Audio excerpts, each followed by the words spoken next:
My name is Claire Morgan, and I'm 31 years old. On paper, I'm the kind of woman loan officers relax around.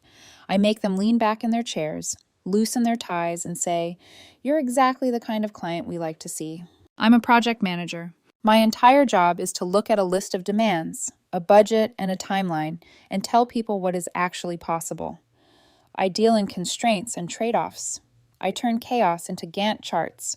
I can make a lot of things happen, but I cannot make miracles. For a long time, my personal life looked just as neat as my spreadsheets. I shared a 2-bedroom apartment with my boyfriend. Well, at the time I called him my fiancé, Aaron. I handled the bills, the lease, the calendar. We'd been together 4 years, engaged for 6 months. The wedding was in 60 days. The venue was booked, the caterer chosen.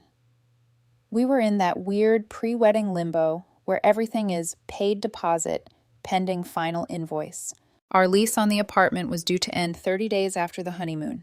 The plan was simple: roll from wedding into a 3-bedroom house rental with a small yard and a garage. The next step. The logical progression. It all lived in a color-coded spreadsheet. I should have caught the red flag sooner. Aaron's parents, Annette and Bernard, had always been a lot. Very involved. Lots of suggestions that sounded less like advice and more like instructions. Bernard fancied himself a financial wizard despite a string of short-lived consulting gigs. Annette simply expected things to materialize around her. I told myself it was normal future in-law friction. I told myself boundaries could be negotiated later. Last Thursday, Aaron sat me down in our living room. He had that "we need to talk" look that ties your stomach into a knot before anyone says a word. "Claire," he began, eyes a little too bright, voice a little too careful. "I'm so glad we're getting the 3-bedroom. "Me too," I said, relaxing a fraction. "That one with the finished basement looks promising. I'm just waiting to hear back on the application." "Yeah, about that." He took a breath and the air in the room changed. "I need you to add 2 more names to the application." I blinked. "What, like references?" He actually laughed. "No, babe. As tenants. My parents. They're going to be moving in with us." For a second, I honestly thought I'd misheard him. A record didn't just scratch in my mind, it shattered. "I'm sorry, what?" I asked. "A 3-bedroom house, 5 adults. Where? How?" "Oh, it's easy," he said. Too breezy, like he'd practiced this speech in the mirror. "They can take the master suite since they're older. We'll have the 2nd bedroom. And the 3rd one can be our office. It'll be so fun, like a big family house." There was a buzzing in my ears. I tried to stay rational, the way I do in meetings when someone demands 5 months of work in 2 weeks. "Aaron," I said carefully, "we are about to be newlyweds. We're not giving up the master bedroom in our own home, and your parents have their own place. Why would they move in with us?" He sighed, and I watched his whole expression shift, like he was pulling on a different mask. Suddenly, he looked wounded, put upon. "Bernard's consulting has been slow," he said. "They're behind on the mortgage. They're going to lose the house. They have nowhere else to go. They're my family, Claire. They need us." My pulse thudded in my throat. "And you didn't think to mention any of this before?" I asked. "We've been house hunting for months." "I am mentioning it," he said, a little edge creeping into his voice. "We're talking about it now." "No," I replied, my voice flattening into something calm and dangerous. "You're not asking.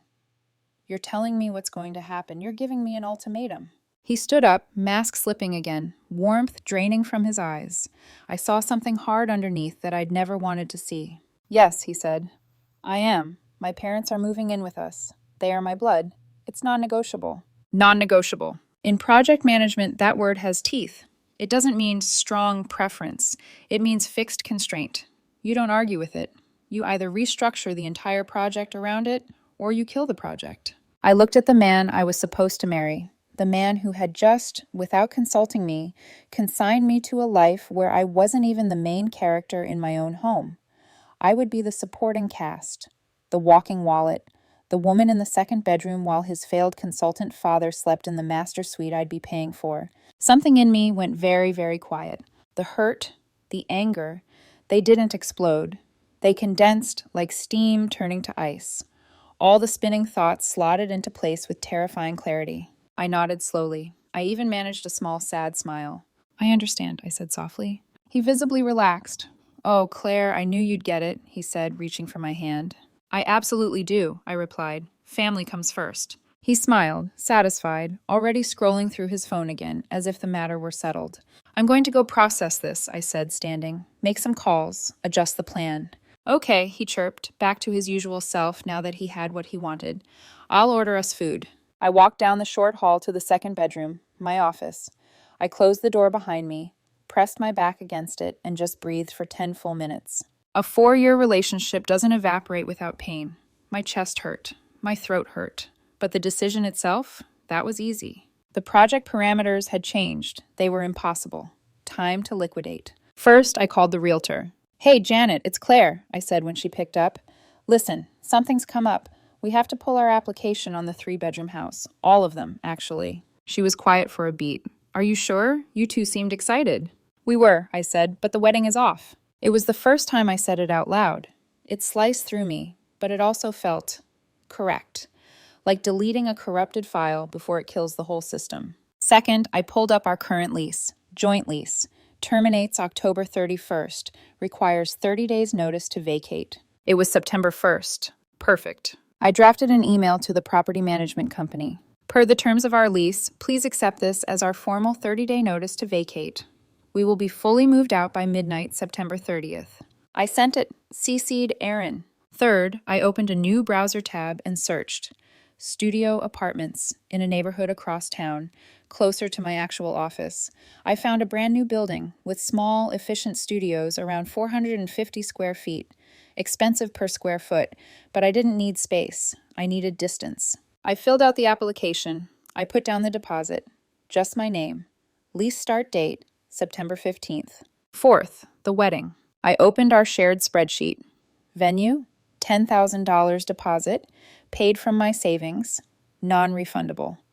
Caterer, $5,000 deposit, also my account, non-refundable.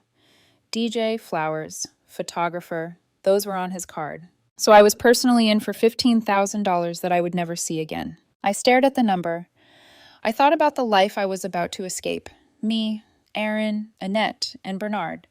Crammed into a house where my money paid the bills and my opinion didn't matter. $15,000 suddenly looked like a bargain.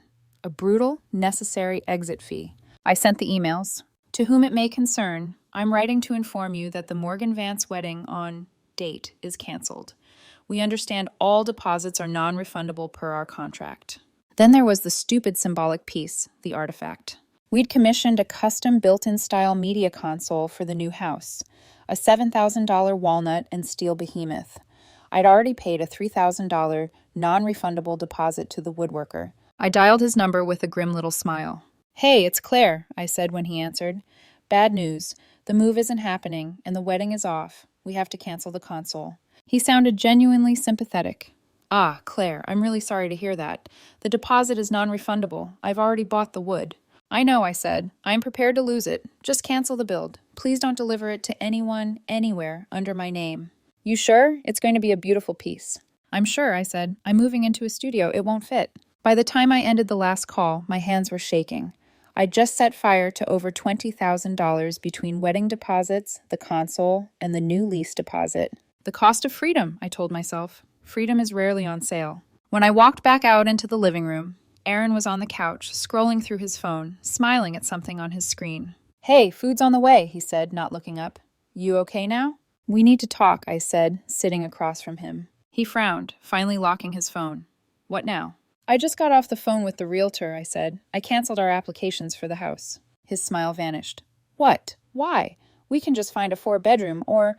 I also gave our 30-day notice for this apartment, I continued. We have to be out by September 30th. His voice shot up an octave. Claire, what is wrong with you? You can't just do that. We'll be homeless. Where are we supposed to go? There it was again.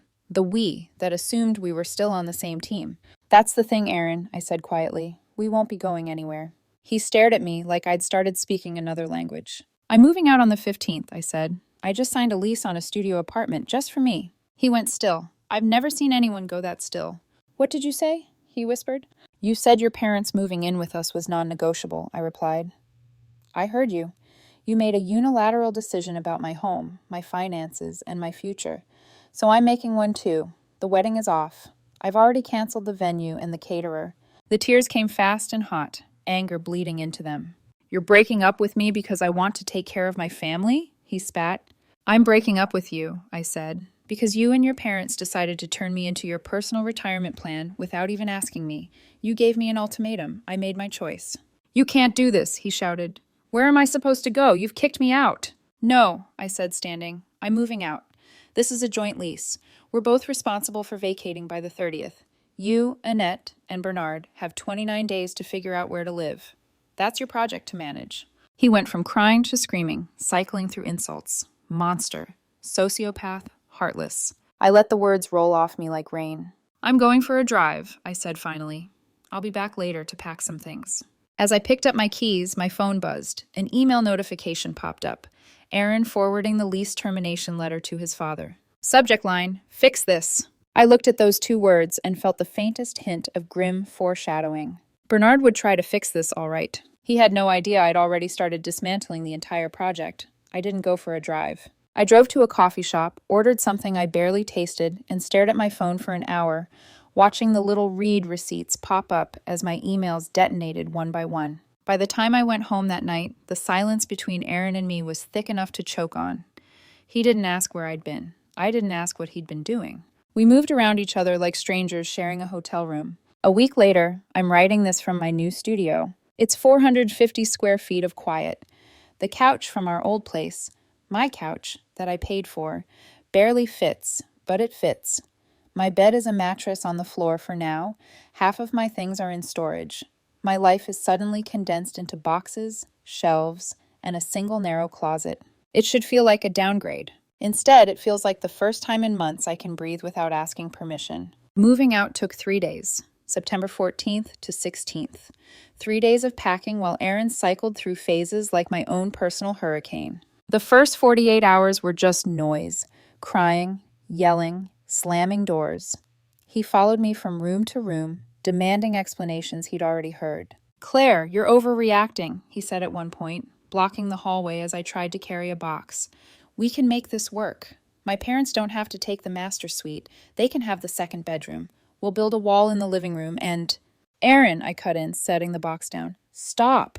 He stared at me, searching my face for some crack of softness he could wedge himself into. It's not about the floor plan, I said quietly. It's about the way you tried to force this on me. It's over. I am leaving. His eyes went glassy with rage. So you'd rather burn 20 grand than let my parents live with us? He snapped.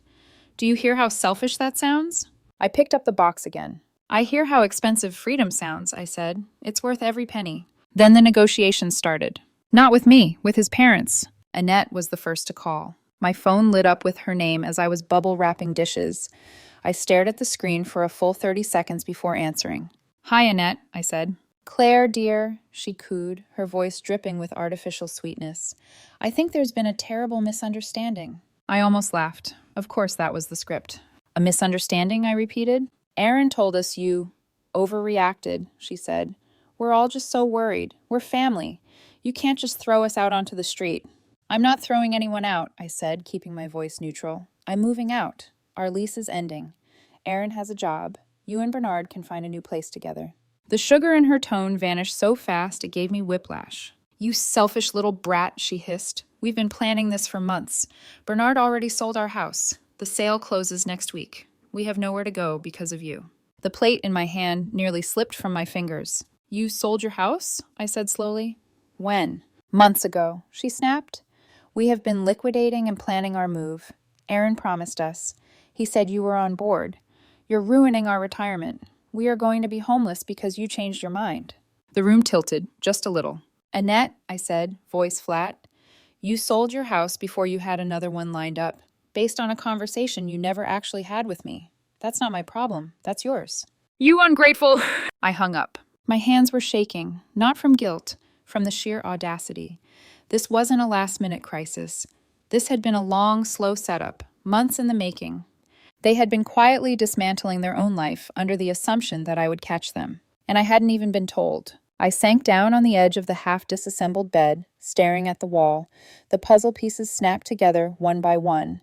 The casual comments about how big the new house should be, the way Bernard kept asking about neighborhoods with good public transit for older people, Annette's offhand remarks about not wanting to deal with lawn care anymore. They hadn't been daydreams. They'd been a plan. A plan where I was the unconsulted financier. By the time Aaron came home that night, I was calm in that way that comes after a hurricane. The eerie stillness after everything that could be ripped loose has already torn away. He stepped into the bedroom, saw the boxes stacked to the ceiling, and went straight to pleading mode. "Claire, please," he said, voice raw. "Just think about it. The venue said maybe they can transfer the date. We can postpone, we don't have to cancel." "We already canceled," I reminded him. "You saw the email." "They won't give us the deposit back," he said, as if I didn't know.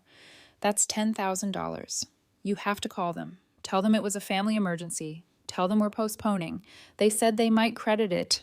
"I'm not lying," I said. "We are not postponing. The engagement is over." He stared at me like I'd just stabbed him. "That's our money, Claire," he said hoarsely. "You're just burning it.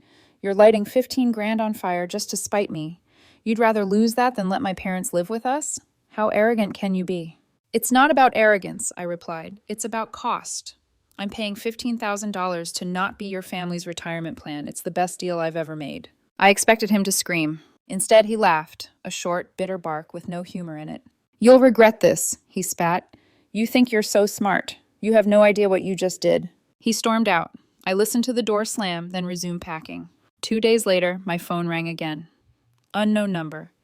I almost let it go to voicemail, but something in my gut said answer.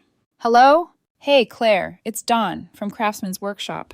My stomach dropped. "Hi," I said carefully. "Is everything okay?" He cleared his throat. Weird question. I just got off the phone with Aaron." "Of course." "Oh?" I said, my voice going cold. "What did he say?" "He told me you two had made up," Dawn said, sounding awkward. "Said the wedding was back on and the move was happening after all. He was very insistent. He wanted to pay the $4,000 balance right now on his father's credit card and asked me to change the delivery address to his parents' house." I closed my eyes. "He what?" I asked, even though I knew exactly what Dawn had just described. "He said you were too emotional to make the calls," Dawn continued, almost apologetic, "that he was cleaning things up. But the thing is, your name's on the invoice. You paid the deposit. I told him I couldn't change the delivery address or payment details without checking with you first. That's when he got kind of nasty. Said I was breaching contract, that his father's an accountant, that they'd ruin my business if I didn't cooperate." My hand tightened around the phone. They weren't just entitled. The second I cut off the money supply, they slid straight into lies and attempted fraud. "Dawn," I said quietly, "thank you for calling me." "No problem," he replied. "I just wanted to make sure we're all on the same page. I don't want to get caught in the middle of whatever this is." "We are absolutely not back together," I said. "The wedding is not happening. Please, 100% cancel the order. I understand the deposit is gone. I do not want that console built, and under no circumstances should it be delivered to Aaron or his parents." "Understood," he said. "I'll send you a confirmation email." For what it's worth, you're not the first person I've seen get pressured like this when money's on the table. I'm sorry you're going through it." "Me too," I said softly, "but I'm glad you called." When I hung up, I just sat there in the middle of my half-empty living room, phone still in my hand. It wasn't just that they'd tried to stick me with their housing problem. It wasn't just that they'd sold their house behind my back, assuming I'd save them. The moment I cut off their access to my money, Aaron had tried to reroute a $7,000 piece of custom furniture paid for, with my deposit to his parents' address, using a card that probably couldn't cover the charge. He would have flipped it for cash and left my name on the invoice. If Dawn hadn't called me, he might have pulled it off. I blocked Aaron's number. Then I blocked Annette's. Then I scrolled through my messages, found every text thread that had been used to pressure me into being reasonable, and archived them like old project notes, documentation for a job I was done doing. I knew this wasn't over. People like Bernard don't accept no. They escalate. They reframe. They look for leverage. As I lay on the mattress on my studio floor that night, staring at the ceiling, the quiet felt heavier than usual. Somewhere across town, Aaron was forwarding my decisions to his father with a subject line that said, "Fix this." And Bernard? Bernard was already deciding exactly how much my freedom was going to cost. 3 weeks later, I was finally starting to breathe again. The studio felt less like a storage locker and more like a home. I'd bought a real bed frame, a small dining table, and one plant I kept remembering to water. Every night, I came home to silence, the kind that didn't demand explanations, or compromise, or emotional damage control. It should have been peace. But peace doesn't last when the people you cut loose think you still owe them. The first sign came from friends, not close friends, mutuals, the kind who stay in the group chat out of inertia. "Hey, Claire," one message began. "Heard things are rough. I know Aaron's parents were in a tough spot, but kicking out an older couple? Kinda harsh, don't you think?" I stared at the screen. I could practically hear Annette's voice behind the words. I typed a reply, calm and concise, like a project status report. Aaron gave me a non-negotiable ultimatum that his parents, who had already sold their house without telling me, were moving into our home.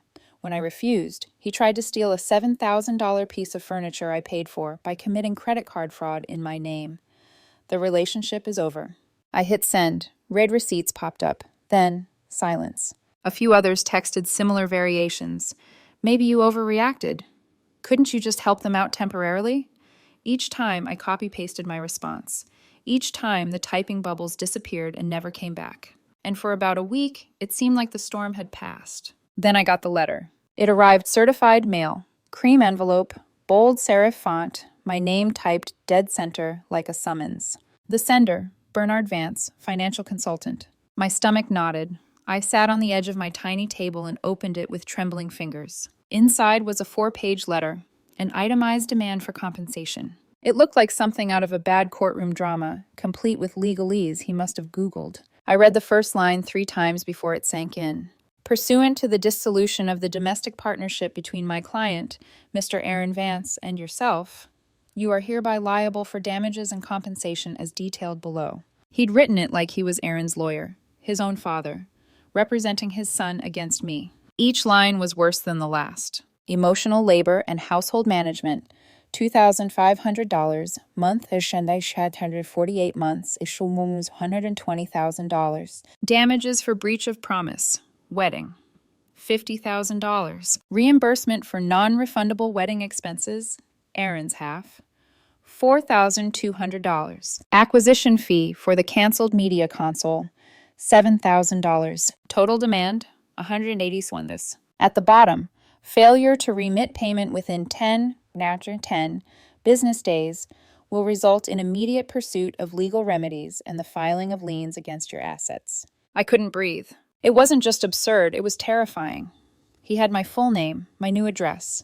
He was threatening to come after me for nearly $200,000. My hands shook so badly I nearly dropped the pages. For an hour, I just sat there at my little dining table, staring at the wall, fighting the urge to cry or throw up, or both. I'd been careful, methodical, professional about the breakup. And now I was being dragged into some bizarre, pseudo-legal extortion scheme by the man who wanted to live in my house rent-free. Then I did what I always do when a project spirals out of control. I made a list. Panic completed. Confirmed threat is real. Consult expert.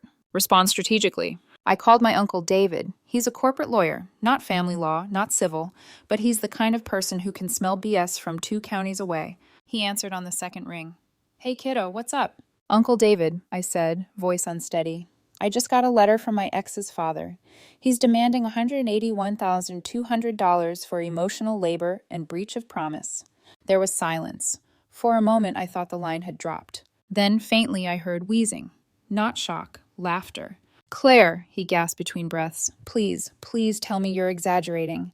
"I wish I was," I said, reading the list out loud. He couldn't even let me finish before he lost it. Emotional labor, acquisition fee for a console. Oh my God, this is art. This is performance. This man should be teaching satire at a law school. I let out a weak laugh that turned into something close to tears. "So, I'm not actually being sued?" "No," he said firmly, voice shifting from amusement to reassurance. "Claire, what you have is not a lawsuit. It's an intimidation letter written by a narcissist with a printer. None of those claims are enforceable. Breach of promise? That's barely a thing in this state, and you can't bill someone for emotional labor. That's not law, it's fan fiction." I exhaled shakily. "So what do I do?" "Let me handle it," he said. "You'll want a paper trail. I'll send a response on firm letterhead that'll make him wish he'd stayed retired." 2 days later, he forwarded me a copy. It was short, elegant, nuclear. "To Mr. Bernard Vance, your letter to my client, Ms. Claire Morgan, has been received. It is legally baseless, frivolous, and appears to constitute a bad faith attempt at criminal extortion. All claims are rejected in full. Furthermore, we have obtained a sworn affidavit from the woodworker at Craftsman's Workshop detailing your son's attempted credit card fraud and false representation of ownership regarding a $7,000 media console. Any further contact, threats, or demands directed at my client will result in immediate police reports and a petition for a restraining order against you, your wife, and your son. Govern yourselves accordingly. I read it 3 times, smiling a little wider each pass. That phrase, govern yourselves accordingly, was the legal world's version of try me. And just like that, the noise stopped. No more texts, no more emails, no more mutual friend pity messages, just silence. A week later, Uncle David called. Not a peep from them, he said, clearly pleased. That letter probably scared them half to death. Bernard's probably Googling, can I be arrested for extortion as we speak? I laughed for real that time. You think it's over? Not quite, he said. People like that, they always want the last word. They'll show up one more time. Just be ready. He was right, because 2 weeks later, during my final walkthrough of the old apartment, I saw them. Aaron, Annette, Bernard, and a U-Haul full of junk. The parking lot looked like a yard sale nobody wanted to buy from. A broken lamp leaned against a stained mattress. Trash bags half split open. A U-Haul idling beside a pile of what used to be someone's life. And there they were, Aaron, standing beside the truck, his shoulders hunched. Annette, arms crossed, glaring daggers. Bernard, pacing like a man rehearsing his rage. For one surreal moment, I thought they were waiting for someone else. Then Aaron saw me. His eyes widened, like I'd caught him in the middle of something shameful. He started walking toward me fast. Claire, wait. I stayed by my car door. What are you doing here? He gestured helplessly toward the pile. We have to talk. You have to let us back in. Back in? I repeated. Annette's voice cut through the air, brittle and shrill. They won't let us rent anywhere. The sale on our house closed last week. Bernard's credit is a mess, and your lawyer ruined his prospects. We have nowhere to go. I blinked at her. Annette, you sold your home before you had another one. That's not my fault. Bernard marched forward, his face red. It's absolutely your fault. You destroyed our family. After that letter your shyster lawyer sent, every one of my clients pulled out. You've sabotaged my reputation. Your reputation, I said evenly, was built on threatening people for money. My lawyer didn't ruin it. He just exposed it. He took another step forward. You're going to regret this. Bernard, my tone dropped low, sharp. If you take one more step toward me, I will call the police right now. He froze. Annette's mouth snapped shut. Even Aaron flinched. The sound of tires on gravel broke the standoff. A gray sedan pulled in.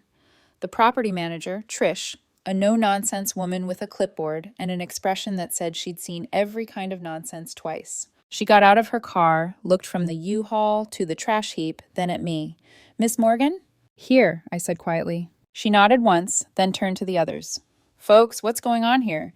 You were supposed to be fully vacated by midnight last night. Annette jumped in before anyone else could. It's her fault. She pointed at me like a child tattling. She kicked us out, ruined our plans, and now we have nowhere to go. Trish raised an eyebrow. That may be, she said, but your lease ended yesterday. You're trespassing, and you've left all this trash behind. I'm going to have to charge for removal and apply daily penalties until this is cleared. Bernard puffed up, ready for a fight. You can't charge us. We're victims here. Trish didn't even blink. You're tenants who overstayed your lease. Victims or not, those are the terms. You'll be billed accordingly. Annette's voice cracked. You can't do this to us. Trish sighed, already pulling out her phone. If you don't move this by the end of the day, I'll have to call the police to have you trespassed. That word, police, did what reason never could. All 3 of them went still. Aaron turned to me then, desperation softening his anger. Claire, please, he said quietly. Just for a few nights. We're in a motel right now. It's filthy. I'll pay you back. Just help us cover the cost for a week until we figure something out. He looked so small, so different from the man who once told me his parents were non-negotiable. For a brief second, I almost felt sorry for him. Almost. Then I remembered how he'd tried to steal from me, how his parents had plotted to live off my income, how they'd mocked me when I said no, and how, through all of it, not one of them had ever said, I'm sorry. They'd only ever said, fix this. I shook my head. No, Aaron, I can't. He blinked, confused. You can't or you won't. I won't, I said softly. Family comes first, remember? You've got yours. Go take care of them. He opened his mouth, but nothing came out. Trish stepped forward, clipboard in hand. Miss Morgan, let's finish the walkthrough. I followed her into the building. The apartment was hollow, echoing, 2 different lives stripped down to bare walls. My side was spotless. The other side looked like a storm had passed through. Trish glanced around, checked boxes on her sheet, then smiled faintly. You're good to go, Ms. Morgan. Refund for your portion of the deposit will be mailed next week. Thank you, I said, signing the last page. When we stepped back outside, the U-Haul was still there.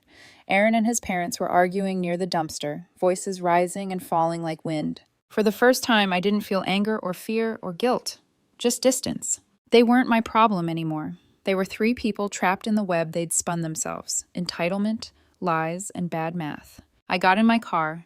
Trish waved. The sky had started turning gold, the kind of late afternoon light that makes everything look softer than it really is. As I drove away, I caught one last glimpse in the rearview mirror.